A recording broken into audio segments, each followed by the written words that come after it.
నమస్కారం ETV news కి స్వాగతం ముందుగా ముఖ్యాంశాలు యంగ్ ఇండియా పాఠశాలల నిర్మాణానికి తెలంగాణ సర్కారు చర్యలు 55 స్కూళ్లకు 11,000 కోట్లు మంజూరు అంతర్జాతీయ ప్రమాణాలతో తీర్చిదిద్దుతామని ప్రకటన నేత కార్మికుల వ్యక్తిగత రుణాలు మాఫీ చేసిన తెలంగాణ సర్కార్ 33 కోట్ల మేర లబ్ధి ఆసిఫాబాద్ మెడికల్ కాలేజీకి కొండా లక్ష్మణ్ బాపూజీ పేరు పెడతామన్న సీఎం ఎస్ఎల్బీసీ టన్నెల్లో గల్లంతైన వారి ఆచూకీ కనుగొనడంలో పురోగతి 16 రోజుల తర్వాత ఒక మృతదేహం గుర్తింపు మిగతా వారి కోసం కొనసాగుతున్న గాలింపు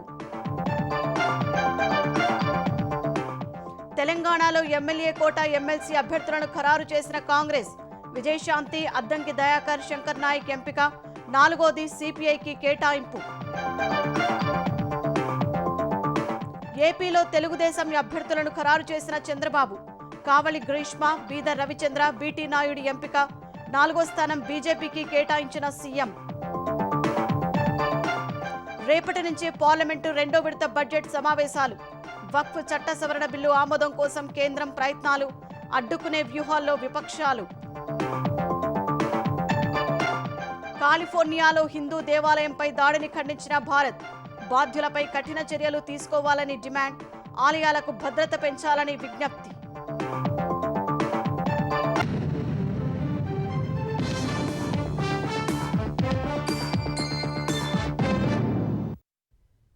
తెలంగాణలో అంతర్జాతీయ ప్రమాణాలతో యంగ్ ఇండియా గురుకుల పాఠశాలలను నిర్మించడమే లక్ష్యంగా ప్రభుత్వం 11,000 కోట్లు కేటాయించింది. ఈ మేరకు 55 అసెంబ్లీ నియోజకవర్గాల్లో గురుకులాల కోసం నిధులు మంజూరు చేస్తూ విద్యాశాఖ ఉత్తర్వులు జారీ చేసింది. ఆర్థికంగా పెనుభారం అయినప్పటికీ పేదవారికి అండగా నిలవడమే తమ ప్రభుత్వ ధ్యేయమని మంత్రులు స్పష్టం చేశారు. తెలంగాణలో యంగ్ ఇండియా ఇంటిగ్రేటెడ్ రెసిడెన్షియల్ స్కూళ్ల నిర్మాణానికి 11,000 కోట్ల రూపాయలను మంజూరు చేస్తూ ప్రభుత్వం ఉత్తర్వులు జారీ చేసింది. 55 అసెంబ్లీ నియోజకవర్గాల్లో సమీకృత గురుకులాల నిర్మాణం కోసం ఒక్కో పాఠశాలకు 200 కోట్ల రూపాయల చొప్పున నిధులు మంజూరు చేస్తున్నట్టు పేర్కొంది.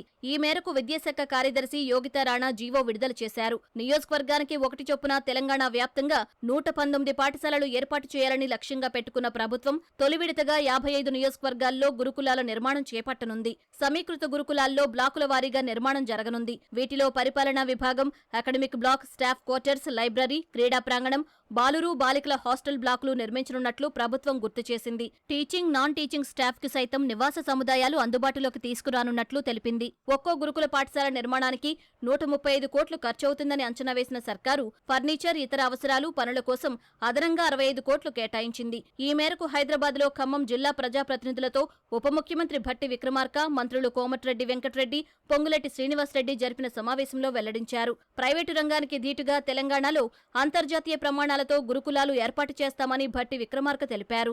ఒక్కొక్క స్కూల్ 20 నుంచి 25 ఎకరాల ప్రాంగణంలో ఇంటర్నేషనల్ స్టాండర్డ్స్ లో ఇంత గొప్ప టెక్నాలజీతో, స్టాండర్డ్స్ తో, డిజైన్స్ తో ఇంతవరకు ఎక్కడ ఈ రాష్ట్రంలో కాదు, దేశంలో ఎక్కడ లేవు. లక్షలు పోసి ప్రైవేట్ స్కూల్స్ లో ఫీజులు కట్టి చదివించలేనటువంటి కుటుంబాలందరికీ ఉపయోగపడేటట్టుగా ఈ విద్యార్థులు ప్రపంచంతో పోటీ పడేటట్టుగా ఉండే సిలబస్ తో శాంక్షన్ చేసిన ఇటువంటి స్కూల్స్ లో వాళ్ళ పిల్లల్ని చదివించుకోవటానికి తల్లిదండ్రులందరూ కూడా చక్కగా వినియోగించుకొని పిల్లల భవిష్యత్తు కోసం పునాదులు వేసుకునే విధంగా ముందుకు పోవాలని చెప్పి ప్రజలందరికీ విజ్ఞప్తి చేస్తా ఉన్నారు. సీఎం రేవంత్ రెడ్డి విద్యా, వైద్యానికి పెద్దపీట వేస్తున్నారని చెప్పిన మంత్రి కోమటిరెడ్డి పెండింగ్ లో ఉన్న ఆసుపత్రులన్నింటినీ 2 ఏళ్లలో పూర్తి చేసి ప్రతి పేదవాడికి నాణ్యమైన వైద్యం అందిస్తామని తెలిపారు. ప్రభుత్వమైన ప్రాథమిక విద్య, ప్రాథమిక వైద్యం ఇంపార్టెంట్. ముఖ్యమంత్రి గారు మొన్ననే నూతన ఉస్మానియా హాస్పిటల్ శంకుస్థాపన చేయడమే కాదు, మా డిపార్ట్మెంట్ తో చేపడుతున్న దాదాపు 7,000 కోట్ల పైన టిమ్స్ అంటే Telangana institute of medical science hospital కూడా ఈ డిసెంబర్లో 1, ఆగస్టులో 1, వచ్చే జూన్ 2 అంటే ఇంకా 4 నెలల్లో సనత్ నగర్ హాస్పిటల్ ఓపెన్ చేయాలి. పేదవానికి కూడా కార్పొరేట్ స్థాయిలో ఉచితంగా రాజీవ్ ఆరోగ్యశ్రీ 10 లక్షలు పెంచినాం కాబట్టి ఈ అన్ని పూర్తి చేయాలని కూడా మా డిపార్ట్మెంట్ కు ఆదేశాలు ఇవ్వడం జరిగింది. గత ప్రభుత్వం కోళ్లు, పశువుల షెడ్లలో పాఠశాలలు ఏర్పాటు చేసిందని మంత్రి పొంగులేటి విమర్శించారు. తమ ప్రభుత్వం మంచి కార్యక్రమాలు చేస్తుంటే ప్రతిపక్షం ఓర్చుకోలేక రాజకీయాలు చేస్తోందని దుయ్యబట్టారు. తెలంగాణలో రైతులకు ఇస్తున్న ప్రాధాన్యాన్ని నేత కార్మికులకు ఇస్తున్నామని ముఖ్యమంత్రి రేవంత్ రెడ్డి చెప్పారు. తనను ఆశీర్వదించిన నేతన్నల కుటుంబాలకు ఏదైనా చేయాలనే తపనతో ఉన్నట్లు చెప్పారు. హైదరాబాద్ నాంపల్లి ఎగ్జిబిషన్ గ్రౌండ్లో నిర్వహించిన అఖిల భారత పద్మశాలి మహాసభలో పాల్గొన్న ముఖ్యమంత్రి పద్మశాలి కుటుంబాలకు ప్రభుత్వం అండగా ఉంటుందని భరోసా ఇచ్చారు. నేతన్నలకు ప్రభుత్వ ఆర్డర్లను రద్దు చేసిన అప్రదిష్ట ఉండొద్దనే మహిళా సంఘాల్లోని వారికి 2 చీరలు ఇవ్వాలని నిర్ణయించామని గుర్తు చేశారు. ఇందుకోసం 1,30,00,000 చీరల తయారీ ఆర్డర్లను నేతన్నలకు ఇస్తున్నట్లు సీఎం తెలిపారు. టెక్స్టైల్ వర్సిటీ, ఆసిఫాబాద్ మెడికల్ కాలేజీకి కొండా లక్ష్మణ్ బాపూజీ పేరు పెట్టనున్నట్లు సీఎం పేర్కొన్నారు. షోలాపూర్లోని పద్మశాలుల కోసం తెలంగాణ ప్రభుత్వం నుంచి ₹1 కోటితో కమ్యూనిటీ హాల్ ఏర్పాటుకు హామీ ఇచ్చారు. పద్మశాలీలు రాజకీయంగా, ఆర్థికంగా, సామాజికంగా, ఉద్యోగపరంగా ఎదిగేందుకు కాంగ్రెస్ ప్రభుత్వం అండగా ఉంటుందని హామీ ఇచ్చారు. ఈ రోజు రాజకీయ నిలువ నీడనిచ్చింది సిరిసిల్లలో మా పద్మశాలి సోదరులు కాదా అని చెప్పి నేను ఈ సందర్భంగా గుర్తు చేయదలుచుకున్నా. రైతన్నలకు ఎంత ప్రాధాన్యత ఇచ్చినో ఈ రోజు మా నేతన్నలను కూడా అంతే ప్రాధాన్యత ముందుకు నడిపించాలని మా ప్రభుత్వ విధానపరమైన నిర్ణయం తీసుకున్నది. కుల వృత్తులను, చేతి వృత్తులను అంతరించి పోనీయొద్దు. వాటిని కాపాడాలంటే ఏం చేయాలని ఆలోచన చేసి ఈ తెలంగాణ రాష్ట్రంలో 65 లక్షల మంది ఆడబిడ్డలు స్వయం సహాయక సంఘాలలో సభ్యులుగా ఉన్నారు. ఆడబిడ్డలకు ప్రత్యేకంగా చీర సారే పెట్టే సాంప్రదాయంలో ఒక్కొక్కరికి 2 మంచి చీరలను ఇద్దాం. తుమ్మలన్న 1,30,00,000 చీరలు మా పద్మశాలి సోదరులకు ఆర్డర్ ఇవ్వండి. ఖర్చు ఎంతైనా పర్వాలేదు, ఖర్చుకు వెనకాడకండి. ఈరోజు మనం 600 కోట్ల రూపాయల ఆర్డర్స్ ఈరోజు పద్మశాలి సోదరులకు ఇవ్వడం జరిగింది. తెలంగాణ ప్రభుత్వం 33 కోట్ల రూపాయల మేర నేత కార్మికుల వ్యక్తిగత రుణాలు మాఫీ చేసింది. నాంపల్లి ఎగ్జిబిషన్ మైదానంలో జరిగిన పద్మశాలి మహాసభ వేదికగా సంఘం ప్రతినిధులు చేనేత రుణమాఫీ కోరగా వెంటనే ముఖ్యమంత్రి రేవంత్ రెడ్డి స్పందించారు. సభ నుంచి వెళ్లిన వెంటనే జీవో విడుదల చేశారు. 2017 ఫిబ్రవరి 1 నుంచి 2024 మార్చి 31 వరకు ₹1,00,000 తీసుకున్న వ్యక్తిగత రుణాలను మాఫీ చేయనున్నట్లు ప్రభుత్వం ప్రకటించింది. 33 కోట్ల మేర నేత కార్మికుల వ్యక్తిగత రుణమాఫీ ప్రకటించిన సీఎం రేవంత్ రెడ్డికి చేనేత శాఖ మంత్రి తుమ్మల నాగేశ్వరరావుకు పద్మశాలి సంఘం ప్రతినిధులు ధన్యవాదాలు తెలిపారు. ఎన్నో ఏళ్లుగా ఎదురు చూస్తున్న నేతన్నల వ్యక్తిగత రుణమాఫీ కళ ఈ సభ ఏర్పాటుతో సాకారమైందని సంతోషం వ్యక్తం చేశారు. ఎస్ఎల్బీసీ సొరంగంలో కొనసాగుతున్న సహాయక చర్యలో కొంత పురోగతి కనిపించింది. 16 రోజుల పాటు నిర్విరామ సహాయక చర్యల అనంతరం సహాయ సిబ్బంది ఒక మృతదేహాన్ని వెలికితీశారు. ఆ మృతదేహం బోరింగ్ మిషన్ ఆపరేటర్ గురుప్రీత్ సింగ్దిగా గుర్తించారు. ప్రమాదం జరిగిన 100 మీటర్ల దూరంలో D2 పాయింట్ వద్ద మనుషుల ఆనవాళ్లను కేరళ జాగిలాలు గుర్తించాయి. తర్వాత ఆ ప్రాంతంలో సిబ్బంది మట్టిని తొలగించి ఒక మృతదేహాన్ని బయటకు తీశారు. మిగిలిన 7 కోసం గాలింపు కొనసాగుతోంది. వెలికితీసిన మృతదేహాన్ని నాగర్ కర్నూల్ ప్రభుత్వ ఆసుపత్రికి తరలించారు. పంచనామా తర్వాత కుటుంబ సభ్యులకు అప్పగించనున్నారు. మృతుడి కుటుంబానికి 25 లక్షల రూపాయలు అందచేయనున్నట్లు తెలుస్తోంది. ప్రభుత్వ ఆదేశాలతో 3 రోజులుగా నిర్విరామంగా కష్టపడ్డామని సింగరేణి జీఎం బలరాం చెప్పారు. ఎన్డీఆర్ఎఫ్, ఎస్డీఆర్ఎఫ్, రాటోల్ మైనస్తో పాటు రైల్వే, హైడ్రా వంటి సంస్థలు కూడా సహకరించాయని పేర్కొన్నారు. తెలంగాణలో ఎమ్మెల్యే కోట, ఎమ్మెల్సీ స్థానాలకు కాంగ్రెస్ పార్టీ అభ్యర్థులను ఖరారు చేసింది. ఎమ్మెల్సీ అభ్యర్థులుగా టీపీసీసీ ప్రధాన కార్యదర్శి అద్దంకి దయాకర్, నల్లగొండ డీసీసీ అధ్యక్షుడు కేతావర్ శంకర్ నాయక్, టీపీసీసీ ప్రచార కమిటీ మాజీ చైర్మన్ విజయశాంతిని ఎంపిక చేసింది. కాంగ్రెస్ అధ్యక్షుడు మల్లికార్జున ఖర్గే, ప్రధాన కార్యదర్శి కేసీ వేణుగోపాల్ ముమ్మర కసరత్తు అనంతరం అధిష్టానం 3 పేర్లతో కూడిన జాబితాను విడుదల చేసింది. 4వ స్థానాన్ని సిపిఐకి కేటాయించింది. ఫలితంగా ఎమ్మెల్సీ అభ్యర్థి ఎంపికపై సిపిఐ రాష్ట్ర కార్యదర్శి వర్గం కసరత్తు చేపట్టింది. సిపిఐ ఎమ్మెల్సీ ఆశావహంలో నెల్లికంటి సత్యం, చాడ వెంకటరెడ్డి ఉన్నారు. ఆంధ్రప్రదేశ్లో ఎమ్మెల్యే కోట, ఎమ్మెల్సీ ఎన్నికలకు సంబంధించి 3 స్థానాలకు అభ్యర్థులను తెలుగుదేశం పార్టీ ఖరారు చేసింది. కావళి గ్రీష్మ, బీద రవిచంద్ర, బీటీ నాయుడుకు చంద్రబాబు అవకాశం కల్పించారు. మొత్తం 5 స్థానాలకు గాను ఇప్పటికే జనసేన నుంచి కొణిదెల నాగబాబు నామినేషన్ వేయగా బీజేపీ అభ్యర్థిని ప్రకటించాల్సి ఉంది. ఈసారి బీజేపీకి 1 సీటు ఇచ్చినందున సర్దుబాటు చేయలేకపోతున్నామని, 2027లో 7 ఎమ్మెల్సీ స్థానాలకు ఖాళీలు ఏర్పడుతున్నందున అప్పుడు అవకాశం కల్పిస్తామని ఆశావహులకు చంద్రబాబు సర్ది చెప్పినట్టు తెలుస్తోంది. ఈ మేరకు ఎస్వీఎస్ఎన్ వర్మ, జవహర్, దువ్వారపు రామారావు, టీడీ జనార్దన్, అశోక్ బాబు, మాల్యాద్రికి పార్టీ అధిష్టానం సమాచారం ఇచ్చినట్లు తెలిసింది. రేపటితో నామినేషన్ గడువు ముగియనుంది. కూటమి ప్రభుత్వం 20 ఏళ్లు కష్టపడినా గత 5 ఏళ్లలో వైసీపీ సర్కారు చేసిన అప్పులకు వడ్డీలు కూడా తీరవని మంత్రి ఆనం రామనారాయణ రెడ్డి ఆవేదన వ్యక్తం చేశారు. జగన్ పాలన ఏపీని అప్పుల్లో ముంచేసిందని నెల్లూరులో ధ్వజమెత్తారు. చట్టసభలపై జగన్కు ఏమాత్రం గౌరవం లేదని ఆగ్రహం వ్యక్తం చేశారు. ఇంట్లో కూర్చొని మీడియా సమావేశాలు పెట్టి ఆయన అడిగిన ప్రశ్నలకు చట్టసభల నుంచి జవాబు చెప్పాలని కోరడం హాస్యాస్పదమని విమర్శించారు. గత ప్రభుత్వం ఈ ప్రబుద్ధుడి వల్ల 10.5 లక్షల కోట్ల రూపాయలు దొరికిన దగ్గర అప్పు చేస్తే 13%, 14% అప్పు తెచ్చినటువంటి మహానుభావుడు.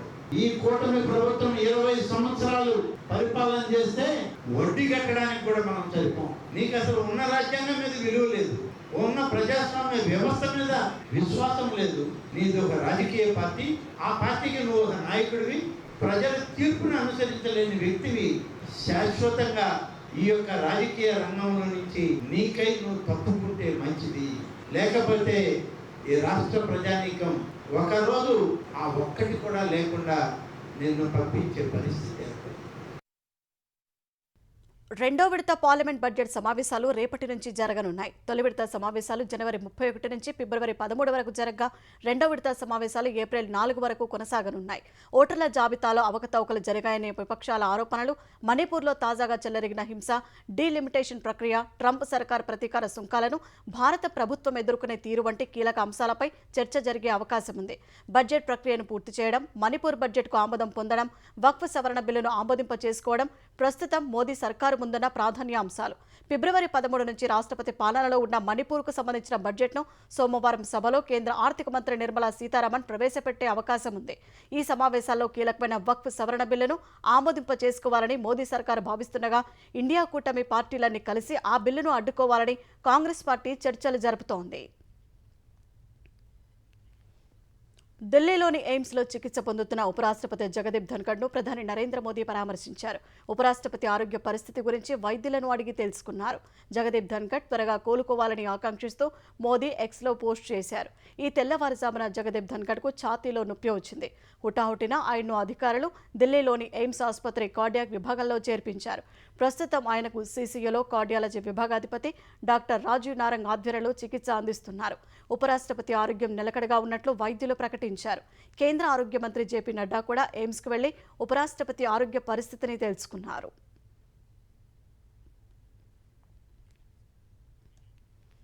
పరేడ్ గ్రౌండ్ సాక్షిగా ముఖ్యమంత్రి రేవంత్ రెడ్డి పచ్చి అబద్దాలు మాట్లాడారని మాజీ మంత్రి హరీష్ రావు విమర్శించారు. మహిళా సంఘాలకు 21,000 కోట్ల వడ్డీ లేని రుణాలు ఇచ్చామనేది అవాస్తవమని వెల్లడించారు. మేనిఫెస్టోలో వడ్డీ లేని రుణాలను 10 లక్షలకు పెంచుతామని చెప్పి ఇప్పటి వరకు పెంచకపోగా ఈ ఆర్థిక సంవత్సరంలో వడ్డీ లేని రుణాల కింద రూపాయి కూడా విడుదల చేయలేదని ధ్వజమెత్తారు. ప్రభుత్వం విద్యార్థులకు యూనిఫామ్ ఇచ్చే విషయంలోనూ అసత్యాలు మాట్లాడారన్న హరీష్, బీఆర్ఎస్ ప్రభుత్వం జతకు ఇచ్చిన 50 రూపాయలని ఇప్పటికీ ఇస్తున్నారని మండిపడ్డారు. ప్రమాదవశాత్తు చనిపోయిన మహిళలకు ఇచ్చిన చెక్కు సైతం పచ్చి అబద్ధమని దుయ్యబట్టారు. రేవంత్ అబద్దాలు వినలేక మహిళలు సభ నుంచి వెళ్లిపోతుంటే పోలీసులు బలవంతంగా ఆపారని ఆరోపించారు. 21,000 కోట్లు వడ్డీ లేని రుణాలు ఇవ్వకుండానే మేము మొత్తం 21,000 కోట్లు వడ్డీ రుణాలు ఇచ్చామని చెప్పి ఈ రాష్ట్ర మహిళల్ని రేవంత్ రెడ్డి మోసం చేస్తున్నాడు, దగా చేస్తున్నాడు. మరి నిజంగానే ఇచ్చిండ్రా? ఇస్తే చెప్పండి, ఆడిచ్చిండ్రు. మరి పిల్లలకు బట్టలు కుట్టడం విషయంలో గత ప్రభుత్వం 25 రూపాయలు ఇచ్చింది, మేము 75 రూపాయలకు పెంచామని రేవంత్ రెడ్డి గారు చెప్పిండ్రు. 2 అబద్ధాలే. ఇస్తే 75 రూపాయలు స్టిచ్చింగ్ ఛార్జెస్ ఇస్తే ఏ ఊర్లో ఇచ్చినావో చెప్పు నాకు. తెలంగాణలో ఎస్సీ వర్గీకరణ పూర్తయ్యే వరకు ఎలాంటి ఉద్యోగాల భర్తీ చేయొద్దని ఎంఆర్పీఎస్ వ్యవస్థాపక అధ్యక్షుడు మందకృష్ణ మాదిగ రాష్ట్ర ప్రభుత్వాన్ని కోరారు. వర్గీకరణ చట్టం వచ్చే వరకు రాష్ట్ర వ్యాప్తంగా నిరవధిక దీక్షలు చేస్తామని హైదరాబాద్ ప్రెస్ క్లబ్లో తెలిపారు. మాలల జనాభా తక్కువగా ఉన్న ఏపీలో వర్గీకరణ ప్రక్రియ కొనసాగుతోందని, తెలంగాణలో మాత్రం మాలల ఒత్తిడి వల్ల ఎస్సీ వర్గీకరణ అమల్లోకి రావటం లేదని ఆరోపించారు. వర్గీకరణకు సంబంధించి కమిషన్ విచారణ జరుగుతున్నప్పుడే టీచర్ పోస్టులు, జూనియర్ లెక్చరర్ ఉద్యోగాల భర్తీకి చర్యలు చేపట్టడం, గ్రూప్ 1 ఫలితాలను విడుదల చేయనుండడం మాదిగలకు చేస్తున్న అన్యాయమేనని మండిపడ్డారు. రేపు గ్రూప్ 1 ఫలితాలు, ఎల్లుండి గ్రూప్ 2 ఫలితాలు, 14న గ్రూప్ 3 ఫలితాలు, మరికొన్ని డిపార్ట్మెంట్లలో 17, 19 తారీఖుల్లో HWO హాస్టల్ వెల్ఫేర్ ఆఫీసర్ ఫలితాలు, ఎక్స్టెన్షన్ ఆఫీసర్ ఫలితాలు. ఒక వారం రోజుల్లోనే ఇన్ని డిపార్ట్మెంట్లో ఫలితాలు ప్రకటించాల్సిన అవసరం ఎందుకు వచ్చిందనే విషయం నేరుగా ముఖ్యమంత్రి సమాజానికి చెప్పాల్సిన బాధ్యత ఉన్నది. మీరు ఈ ఉద్యోగాల నియామకాలకు సంబంధించిన విషయంలో ఫలితాలు ప్రకటించేది ఆపకపోతే మీరు ఖచ్చితంగా తెలంగాణ రాష్ట్రంలో వీళ్ళ ఆగ్రహానికి గురై దాని ఫలితం అనుభవించే రోజు మీరే చూడబోతారనే విషయం గుర్తు చేస్తున్నాను. నెల్లూరు గ్రామీణ నియోజకవర్గంలో ఒకేసారి 105 పనులకు ఎమ్మెల్యే కోటమిరెడ్డి శ్రీధర్ రెడ్డి శంకుస్థాపనలు చేశారు. 60 రోజుల్లో పనులు పూర్తి చేస్తామని ప్రకటించారు. సీఎం చంద్రబాబు నాయకత్వంలో అభివృద్ధి అంటే ఏంటో చూపించేందుకే ఒకేసారి రికార్డు స్థాయిలో పనులు చేపట్టినట్లు కోటమిరెడ్డి చెప్పారు. ఈ 9 నెలల్లోనే నెల్లూరు గ్రామీణ నియోజకవర్గంలో 191 కోట్లతో అభివృద్ధి పనులు చేస్తున్నామని చెప్పారు. వైసీపీ ప్రభుత్వంలో రోడ్డు లేక ప్రజలు ఇబ్బందులు పడ్డారని, ప్రతి కాలనీకి రోడ్డు నిర్మాణం చేస్తున్నానని తెలిపారు. ఈ సందర్భంగా కోటమిరెడ్డిని ఏపీ విద్యాశాఖ మంత్రి నారా లోకేష్ ఎక్స్ వేదికగా అభినందించారు. కోటమిరెడ్డి ఒకే రోజు 105 అభివృద్ధి కార్యక్రమాలకు శ్రీకారం చుట్టి రికార్డు సృష్టించారని తెలిపారు. దేశ రాష్ట్ర చరిత్రలో ఇదొక అరుదైన ఘట్టమన్న లోకేష్ తమ ప్రభుత్వం అభివృద్ధికి అత్యంత ప్రాధాన్యమిస్తోందనడానికి ఇదో ఉదాహరణ అని తెలిపారు. గూడూరు రైల్వే జంక్షన్ పరిధిలో హౌరా ఎక్స్ప్రెస్కు పెను ప్రమాదం తప్పింది. గూడూరు అడవయ్య కాలనీ ప్రాంతంలో రైలు పట్టా విరిగింది. స్థానికుడు సునీల్ రైలు పట్టాలు విరిగి ఉండడం గమనించి వెంటనే ఎరుపు వస్త్రాన్ని చూపుతూ ఆ మార్గంలో వస్తున్న హౌరా ఎక్స్ప్రెస్ లోకో పైలట్ను అప్రమత్తం చేశాడు.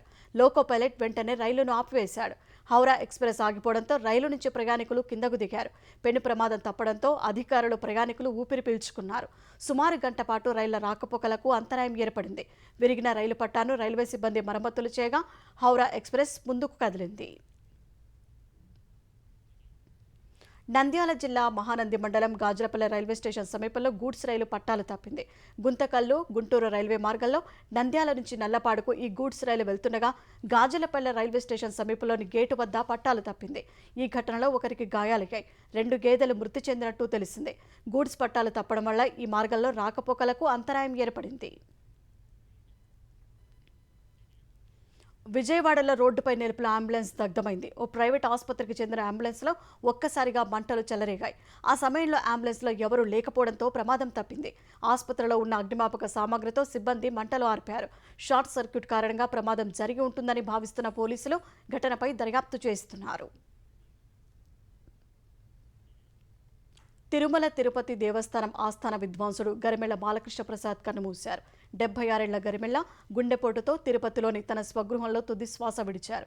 1000కి పైగా అన్నమాచార్య సంకీర్తనలకు స్వరకల్పన చేసిన గరిమెళ్ల ప్రముఖ సంగీత విద్వాంసుడిగా ప్రఖ్యాతిగాంచారు. సంప్రదాయ కర్ణాటక, లలిత, జానపద సంగీతంలోనూ ఆయన ప్రసిద్ధులు. గరిమెళ్ల మరణంపై ముఖ్యమంత్రి చంద్రబాబు, టీటీడీ చైర్మన్ బీఆర్ నాయుడు విచారం వ్యక్తం చేశారు. ఆయన కుటుంబ సభ్యులకు ప్రగాఢ సానుభూతి తెలిపారు. కాలిఫోర్నియా చినో హిల్స్లోని హిందూ ఆలయంలో జరిగిన విధ్వంసాన్ని భారత్ తీవ్రంగా ఖండించింది. ఈ ఘటనలో నిందితులపై కఠిన చర్యలు తీసుకోవాలని కాలిఫోర్నియా అధికారులను విదేశాంగ శాఖ కోరింది. ఇలాంటి ఘటనలు పునరావృతం కాకుండా హిందూ ప్రార్థనా స్థలాలకు మరింత భద్రత కల్పించాలని విదేశాంగ మంత్రిత్వ శాఖ ప్రతినిధి రణధీర్ జైస్వాల్ స్థానిక అమెరికా అధికారులకు సూచించారు. చినో హిల్స్లోని హిందూ ఆలయంలో కొందరు దుండగులు భారత్ ప్రధాని మోదీకి వ్యతిరేకంగా గ్రాఫిటీ పెయింటింగ్లు వేశారు. ఈ చర్యను ఆలయాన్ని నిర్వహిస్తున్న స్వామి నారాయణ సంస్థ ఖండించింది. ఇలాంటి విద్వేషపు చర్యలను సహించబోమని స్పష్టం చేసింది. అమెరికా అధ్యక్షుడు డొనాల్డ్ ట్రంప్ ఒత్తిడితో సుంకాల తగ్గింపు నిర్ణయం తీసుకోలేదని భారత వాణిజ్య శాఖకు చెందిన ఉన్నత స్థాయి అధికారులు స్పష్టం చేశారు. అభివృద్ధి చెందిన దేశాలతో ద్వైపాక్షిక ఒప్పందాల ద్వారా వాణిజ్య బంధాన్ని పటిష్టం చేసుకునేందుకే గణనీయంగా సుంకాలను భారత్ తగ్గిస్తున్నట్లు తెలిపారు. ఇప్పటికే ద్వైపాక్షిక వాణిజ్య ఒప్పందాల ద్వారా ఆస్ట్రేలియా, యుఏఈ, స్విట్జర్లాండ్, నార్వే వంటి దేశాలపై దిగుమతి సుంకాలను తగ్గించినట్లు గుర్తు చేశారు. ఐరోపా సమాఖ్య సహా బ్రిటన్తో అలాంటి దిశగా చర్చలు జరుగుతున్నట్లు వివరించారు. ఆ దిశలోనే అమెరికా వస్తువులపై సుంకాలు తగ్గించినట్లు పరిగణించాలని ట్రంప్ ఒత్తిడితో కాదని అధికారులు తెలిపారు. వ్యవసాయం మినహా దాదాపు అన్ని అమెరికా ఎగుమతులపై సుంకాలను తొలగించాలని అమెరికా భారత్ను కోరుతున్నట్లు సమాచారం. మరోవైపు సుంకాలను తగ్గించేందుకు భారత్ అంగీకరించిందని ట్రంప్ తెలిపారు. ప్రతీకార సుంకాలను ఏప్రిల్ 2 నుంచి విధిస్తామని హెచ్చరించిన నేపథ్యంలో భారత్ దిగివచ్చిందని ట్రంప్ శుక్రవారం పేర్కొన్నారు. భారత్కు అమెరికా అతిపెద్ద వాణిజ్య భాగస్వామి కాగా గత ఆర్థిక సంవత్సరంలో 2 దేశాల మధ్య $118.2 బిలియన్ ద్వైపాక్షిక వాణిజ్యం జరిగింది. నాటో కూటమిపై డోజో అధిపతి ఎలాన్ మస్క్ కీలక వ్యాఖ్యలు చేశారు. నాటో నుంచి అమెరికా వెంటనే నిష్క్రమించాలన్నారు. నాటో కూటమి నుంచి వైదొలగాలని అధ్యక్షుడు ట్రంప్ సీనియర్ సలహాదారు మైక్లే సామాజిక మాధ్యమాల్లో చేసిన పోస్టుకు మస్క్ మద్దతు పలికారు.